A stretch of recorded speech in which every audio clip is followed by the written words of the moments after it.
सो hey guys, आज हम explain करने वाले हैं हाल ही में रिलीज हुई आलिया भट्ट की मूवी गंगूबाई काठियावाड़ी को, जिसे IMDb पर 7 आउट ऑफ 10 की रेटिंग भी मिल चुकी है। इस मूवी की स्टोरी बहुत ही अच्छी है, जिसे आपको पूरी जरूर सुननी चाहिए। So guys, without wasting your time, bring your snacks and let's begin the explanation. तो मूवी की शुरुआत में हम एक 14 साल की लड़की को देखते हैं, जिसे कुछ लड़कियां मिलकर जबरदस्ती मेकअप लगा रही थी। वो लोग उसे तैयार करके उसे एक रूम में बैठा देते हैं और उस रूम में एक आदमी को भी भेज देते हैं। वो आदमी उस लड़की के साथ जबरदस्ती करने लगता है। और अब तक आपको तो ये समझ में आ ही गया होगा कि ये जगह एक कोठा है और इस कोठे की ऑनर रश्मिबाई है। तभी वहाँ की एक प्रोस्टिट्यूट रश्मिबाई को आकर बताती है कि नई लड़की ना तो कुछ खा रही है और ना ही कुछ पी रही है, और तो और वो धंधे पर भी नहीं बैठ रही। अगर वो ऐसा ही करती रही तो वो बहुत जल्द ही मर जाएगी। फिर वो रश्मिबाई से कहती है कि वो गंगू को बुलाए, क्योंकि वही एक है जो शायद उसे समझा सकती है। फिर यहाँ पर एंट्री होती है गंगू की। रश्मिबाई कहती है कि ये लड़की यहाँ नई आई है और ये यहाँ रहना नहीं चाहती, जिस पर गंगू से पूछती है कि तुम्हें यहाँ किसने लाया है। तो वो उसे बताती है कि मेरे पति ने मुझे यहाँ लाकर बेच दिया है। और दोस्तों, बाकी मूवियों की तरह यहाँ पर भी सीन एक बार फिर से शिफ्ट हो जाती है पास्ट में, जहाँ गंगू पहले गंगू नहीं गंगा हुआ करती थी। कमाठीपुरा से मीलों दूर काठियावाड़ी की थी वो, जहाँ वो अपने दिल में एक हीरोइन बनने का ख्वाब लेकर अपनी जिंदगी बहुत ही हंसी खुशी बिता रही थी। और तो और उसका एक बॉयफ्रेंड भी था, जिसका नाम रमनीक था। एक दिन रमनीक उसे बताता है कि उसे देवानंद की मूवी में काम मिल गया है, और ये खबर सुनने के बाद गंगू बहुत खुश होती है। रमनीक उसे बताता है कि हमें मूवी के लिए मुंबई जाना होगा, जिस पर गंगा बोलती है कि मैं भी अपने घर वालों को बताकर जाऊंगी। लेकिन रमनीक उसे ऐसा करने से मना कर देता है और कहता है कि तुम्हारे पेरेंट्स तुम्हें वहां जाने के लिए इजाजत नहीं देंगे। और फिर गंगा रमनीक के साथ बिना घर वालों को इन्फॉर्म किए मुंबई जाने के लिए तैयार हो जाती है, और फिर वो दोनों मुंबई पहुँच जाते हैं। मुंबई पहुँचने के बाद रमनीक गंगा को एक घर में लेकर जाता है और उसे बताता है कि ये घर उसके मौसी का है।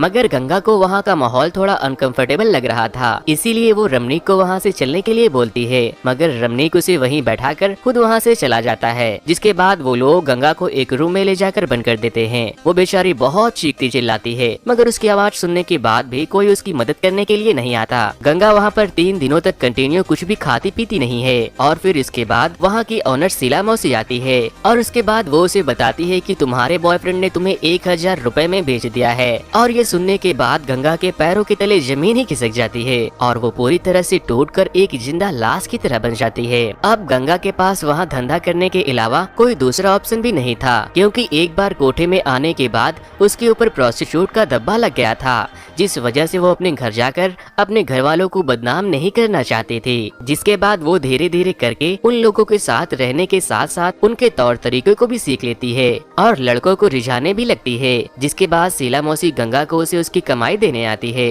गंगा उसे बताती है कि आज जो सेठ आया था उन्होंने मुझे नया नाम दिया है, गंगू, और इसके बाद से गंगा का नाम गंगू पड़ गया था। और वो उसे ये भी बताती है कि उसने मुझे ये कहा है कि मैं एक दिन पूरी कमाठीपुरा पर राज करूंगी। शीला मौसी गंगू के बोल वचन को इग्नोर करके वहाँ से चली जाती है और गंगू को कोठे में रहते रहते ऑलमोस्ट 1 साल हो गए थे। और अब वहाँ की लड़कियाँ शीला मौसी से ज्यादा गंगू की बातों को मानने लगी थी। एक दिन गंगू अपनी लड़कियों के साथ मूवी देखने जाती है, जहाँ उन्हें कुछ लड़के परेशान करने लगते हैं। जिसके बाद गंगू उन्हें बहुत मारती है कि क्या हम लोग एक दिन भी छुट्टी नहीं मना सकते। और फिर वो लोग मूवी देखने चले जाते हैं। अब सीन चेंज होती है और हमें रात का सीन दिखाया जाता है, जहाँ एक लड़की गंगू से अपने पापा को लेटर लिखने को कहती है। जब गंगू लेटर लिखने लगती है तो वहाँ की सारी लड़कियाँ बहुत इमोशनल हो जाती है, क्योंकि उन सब लड़कियों की कहानी ऑलमोस्ट सेम थी। अब हम देखते हैं कि सुबह के 4 बज रहे थे और शीला मौसी अपने पुराने मकान को नए जैसा रखने के लिए पेंट चढ़ा रही थी।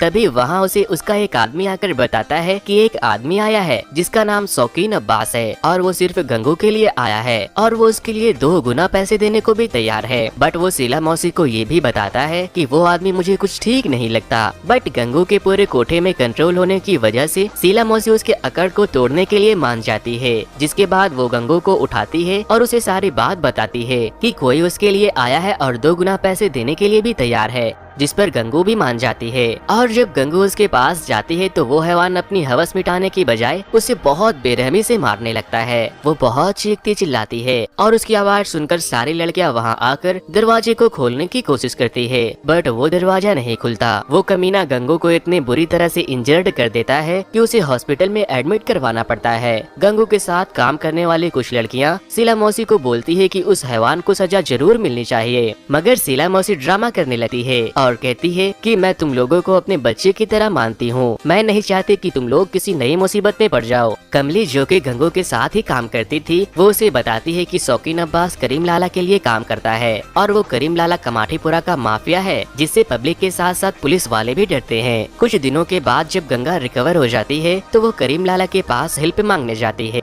और उन्हें बताती है कि उनका आदमी शौकीन अब्बास ने उसके साथ बहुत गलत किया है, बट करीम लाला उसकी बातों को इग्नोर कर रहा था। लेकिन जब गंगू अपने जख्म को उसे दिखाती है तो करीम लाला को भी ये समझ में आ जाता है कि इसके साथ सच में बहुत ज्यादा अत्याचार हुआ है। जिसके बाद करीम लाला अपने एक आदमी बिलाल को वहाँ खड़े रहने को बोलता है। फिर 1 महीने के बाद शौकीन अब्बास एक बार फिर से गंगू के साथ अपनी हवस मिटाने आता है और जब शीला मौसी आकर गंगू को बताती है तो गंगू उसके बातों को फिर से मान जाती है। सारी लड़कियां गंगू को वहां जाने से मना करती है, लेकिन गंगू उनके बातों को नहीं मानती क्योंकि गंगू उसे सबक सिखाना चाहती थी। इसीलिए वो अपने सहेलियों से कहती है कि वो बिलाल को जाकर बताए ताकि वो करीम लाला को बता सके। और वो कमीना गंगू के साथ कुछ गलत करता कि उससे पहले वहाँ करीम लाला पहुँच जाते हैं और उसे पकड़ लेते हैं और वो उसके ऊपर बहुत गुस्सा करते हैं और गुस्से में आकर उसके सर को कार के ऊपर पटक देते हैं। गंगूबाई शौकीन अब्बास से अपने हक के पैसे भी मांगने लगती है और फिर वो उसे गाली देके वहाँ से चली जाती है। बीतते वक्त ने शीला मौसी को कमजोर बना दिया था।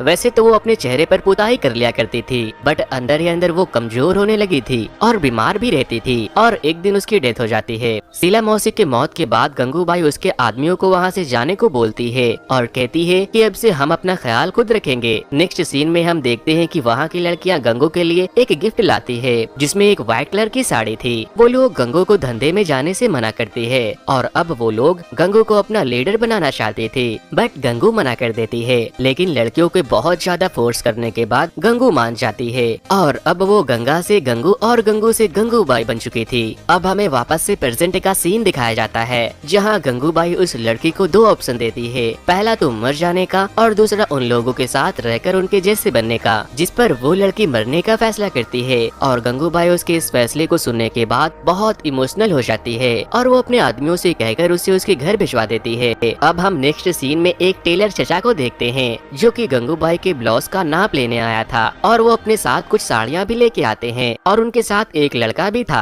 जिसका नाम अफसान रज्जाक था। गंगूबाई उसे रज्जाक साहब कह के बुलाती थी। टेलर चचा बताते हैं कि यही अब आपके ब्लाउज का नाप लिया करेगा और तो और साड़ियों का काम भी संभालेगा। गंगूबाई की नजर अफसान से हट ही नहीं रही थी। अब अफसान रोज रोज गंगूबाई के कोठे के बाहर खड़ा रहने लगा था ताकि वो गंगूबाई को देख सके। उन दोनों के बीच इशारों ही इशारों में बहुत सी बातें होनी शुरू हो गई थी। वो दोनों एक दूसरे के काफी करीब आने लगे थे। अफसान गंगूबाई को पूरा कमाठीपुरा भी घुमाता है। अब आने वाले दिनों में इलेक्शन भी होने वाले थे और इस इलेक्शन को गंगूबाई जीतना चाहती थी। रहीम गंगूबाई को हफ्ता ला कर देता है, मगर हफ्ता मिलना काफी कम हो गया था। गंगूबाई को इलेक्शन में जीतने के लिए काफी सारे पैसों की जरूरत थी। रहीम गंगूबाई से कहता है कि रज्जाबाई 2 बार से इलेक्शन जीतती आई है, उसे हराना नामुमकिन होगा, लेकिन गंगूबाई को खुद के ऊपर बहुत भरोसा था। इसी दौरान जब ईद का दिन आता है तो गंगूबाई करीम लाला के लिए सिवैयां बनाकर लेकर जाती है और उन्हें बताती है कि उसे इलेक्शन में जीतने के लिए कुछ पैसों की जरूरत है।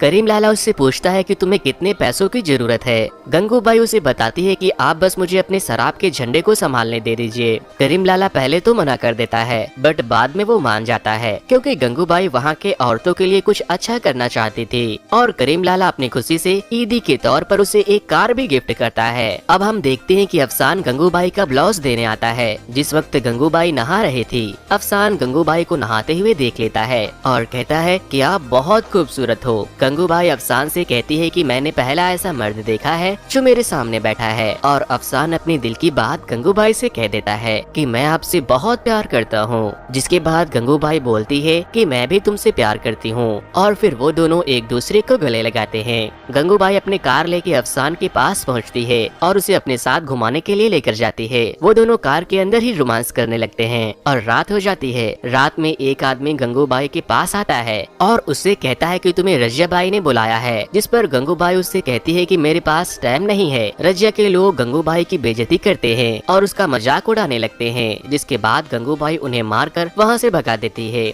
अब हम देखते हैं कि गंगूबाई के कोठे पर पुलिस की रेड पड़ जाती है, जो रजिया बाई के कहने पर वहाँ आए थे। लेकिन गंगूबाई कहाँ किसी से कम थी, वो भी पुलिस वालों के मुंह पैसों से भर देती है। अगले सीन में हम देखते हैं कि गंगूबाई अपनी लड़कियों के साथ खाना खा रही थी और तभी रजिया बाई वहाँ खुद आ जाती है और गंगूबाई को इलेक्शन में खड़े होने से मना करती है, मगर गंगूबाई उससे जरा भी नहीं डरती और पीछे हटने से साफ इनकार कर देती है। फिर रजिया बाई वहाँ से जाने लगती है और जाते जाते बोलती है कि कल मेरे भाषण को सुनने जरूर आना। अगले दिन गंगूबाई पर्दे पर मूवी लगा देती है, जिससे कि सारे लोग रजिया बाई की रैली में जाने के बजाय मूवी देखने लगती है और गंगूबाई अकेले ही उसकी रैली में जाती है। गंगूबाई को देखकर रजिया बहुत गुस्सा करती है और वो गंगूबाई से कहती है कि कोठे से डोली पर ले जाना और रजिया को हराना दोनों ही नामुमकिन है।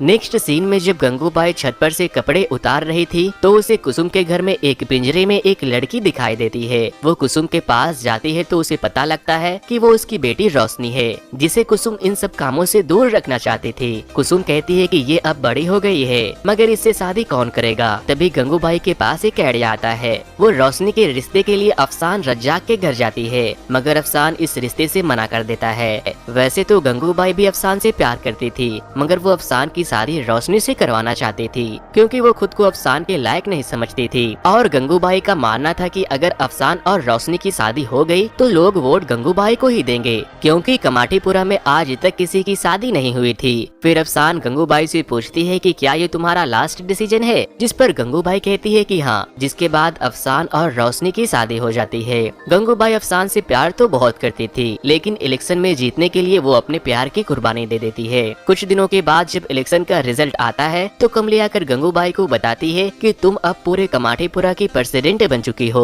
गंगूबाई सभी लड़कियों को उसे इलेक्शन में जिताने के लिए शुक्रिया कहती है और कहती है कि जितना प्यार आप लोगों ने मुझे दिया है उतना ही प्यार मैं आप लोगों को भी दूंगी। और वो अपने मोटिवेशनल और हिम्मत भरे स्पीच के साथ गंगूबाई सभी लड़कियों को खुश कर देती है। फिर हम देखते हैं कि गंगूबाई डेंटिस्ट के पास सोने का दांत लगवाने के लिए जाती है, क्योंकि उसने इलेक्शन से पहले ये डिसाइड किया था कि जीतने के बाद वो सोने का दांत लगवाएगी। अब अगले सीन में हम देखते हैं कि गंगूबाई 12 साल के बाद अपने घर वालों को कॉल करती है और अपने माँ से बात करती है तो उसकी माँ उसे बताती है कि तुम्हारे पिताजी अब नहीं रहे। अपने पिताजी की मौत की खबर सुनने के बाद वो बहुत उदास हो जाती है। अब नवरात्रि शुरू हो जाती है तो कमली गंगूबाई को बताती है कि उसके पेट में एक बच्चा है जो कि अब 3 महीने का हो चुका है और कमली उस बच्चे को जन्म देना चाहती थी और वो कहती है कि हमारा भी ख्याल रखने वाला कोई होना चाहिए। नवरात्रि की रात गंगूबाई करीम लाला से मिलने के लिए जाती है, जहां करीम लाला उसे 2 आदमियों से मिलवाते हैं जो कि कमाटीपुरा को खाली करवाना चाहते थे। करीम लाला उसे बताते हैं कि 14 नंबर गली के पीछे जो स्कूल है उनके साथ मिलकर इन्होंने कमाटीपुरा के कोठे को खाली करवाने का पिटीशन तैयार करवाया है। करीम लाला उसे ये भी बताते हैं कि ये लोग स्कूल के नाम पर बड़े बड़े बिल्डिंग्स बनाना चाहते हैं। करीम लाला उन लोगों की बेइज्जती करके वहाँ से भगा देते हैं और गंगूबाई से कहते हैं कि बिल्डर को तो मैं संभाल लूंगा, मगर स्कूल वालों को तुम्हें ही संभालना पड़ेगा,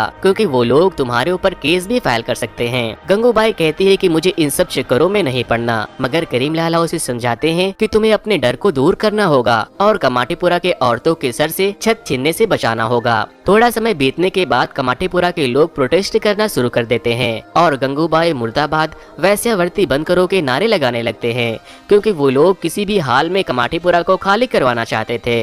फिर हम स्कूल के फादर को देखते हैं, जिनसे एक रिपोर्टर मिलने आता है। गंगूबाई भी वहाँ अपने एरिया के लड़कियों को लेकर वहाँ उनका एडमिशन कराने के लिए आई थी। रिपोर्टर के पूछने पर फादर साफ इनकार कर देते हैं कि ये सब लड़कियाँ कोठे से आई है, क्योंकि कोई भी गंगूबाई से पंगा नहीं लेना चाहता था। और वो फादर मान जाते हैं और उन लड़कियों का एडमिशन अपने स्कूल में ले लेते हैं। वो रिपोर्टर गंगूबाई की फोटो भी लेता है। अगले दिन लड़कियाँ गंगूबाई से मिलने आती है और उसे बताती है कि स्कूल के टीचर ने उन्हें बहुत मारा है। अगले सीन में हम देखते हैं कि कमली की तबीयत बहुत खराब हो जाती है क्योंकि वो माँ बनने वाली थी। गंगूबाई उसे समझाती है कि तुम जल्द ही ठीक हो जाओगी और फिर कुछ दिनों के बाद कमली एक बच्चे को जन्म देती है, लेकिन बच्चे को जन्म देने के दौरान कमली की मौत हो जाती है। अगले दिन वो रिपोर्टर गंगूबाई की तस्वीर मैगजीन में प्रिंट करवा देता है, जिसके बाद से बहुत से लोग गंगूबाई को जानने लगे थे। जिसके बाद वो रिपोर्टर गंगूबाई से कहता है कि कल एक बहुत बड़ी रैली होने वाली है जहां तुम अपने हक की आवाज उठा सकते हो, और रिपोर्टर रैली में बोलने के लिए उसे एक स्पीच भी देता है। अगले दिन गंगूबाई ऐसा ही करती है, मगर वो रिपोर्टर के दिए हुए स्पीच को फाड़ देती है और जो बोलती है दिल से बोलती है। वो बोलती है कि हम लोग भले ही वैश्या है मगर हमें भी समाज में जीने का हक है, हमें भी इज्जत मिलनी चाहिए और हमारे बच्चों को शिक्षा मिलनी चाहिए। गंगूबाई के स्पीच को लोग बहुत पसंद करते हैं। उसके स्पीच की वजह से उससे मिलने के लिए एक मंत्री भी आता है और वो उससे कहता है कि तुम मुझे सपोर्ट करके आने वाले इलेक्शन में जितवा दो। जिस पर गंगूबाई उससे कहती है कि पहले हम लोगों को हमारा हक दिलवा दो, उसके बाद ही मैं तुम्हारी मदद करूंगी। मंत्री कहता है कि ये पिटीशन हाई कोर्ट तक पहुंच गई है, अब इस पिटीशन को सिर्फ प्राइम मिनिस्टर ही रोक सकते हैं, और वो गंगूबाई को दिल्ली भेजने का इंतजाम करते हैं ताकि वो प्राइम मिनिस्टर से मिल सके। और गंगूबाई दिल्ली जाकर प्राइम मिनिस्टर से मिलती है और वैश्यों के हक में बहुत सारे डिमांड करती है। जिसके बाद प्राइम मिनिस्टर उससे कहते हैं कि वो एक कमेटी बैठाएंगे और वहाँ इस बात का चर्चा भी करेंगे कि गंगूबाई के रहते हुए काले गुलाब का बगीचा हमेशा खिला रहा। दोस्तों, गंगूबाई महान तो नहीं थी, लेकिन वो कोई शैतान भी नहीं थी। गंगूबाई का नाम इतिहास में भले ही ना हो, मगर कमाठीपुरा की गलियां अपना इतिहास हमेशा याद रखेगी। और कमाठीपुरा की गलियां ये भी बताती है कि गंगूबाई के रहते हुए वहाँ की एक भी औरतों के ऊपर से छत नहीं जाएगा। सफेद साड़ी, सोने की दात और अपने गोल्डन हार्ट के साथ गंगूबाई ने वैश्यों को कानूनी तौर पर एक पेशा दिलवाने की कोशिश की थी, जिसने बदनाम गलियों को भी एक नाम दे दिया। फिल्मों के पोस्टर तो हर हफ्ते बदल दिए जाते हैं, मगर गंगूबाई की पोस्टर पिछले 50 सालों से कमाठीपुरा में लगी हुई है। हीरोइन बनने आई गंगा, गंगा से गंगू और गंगू से गंगूबाई बनकर पूरी सिनेमा ही बन गई। और दोस्तों, इसी के साथ ये मूवी यहीं पर खत्म हो जाती है। तो ये मूवी आपको कैसे लगी मुझे कमेंट करके जरूर बताना, और जो लोग भी मेरे चैनल पर नए आए हैं वो इस वीडियो को लाइक करके मेरे चैनल को जरूर से सब्सक्राइब करें।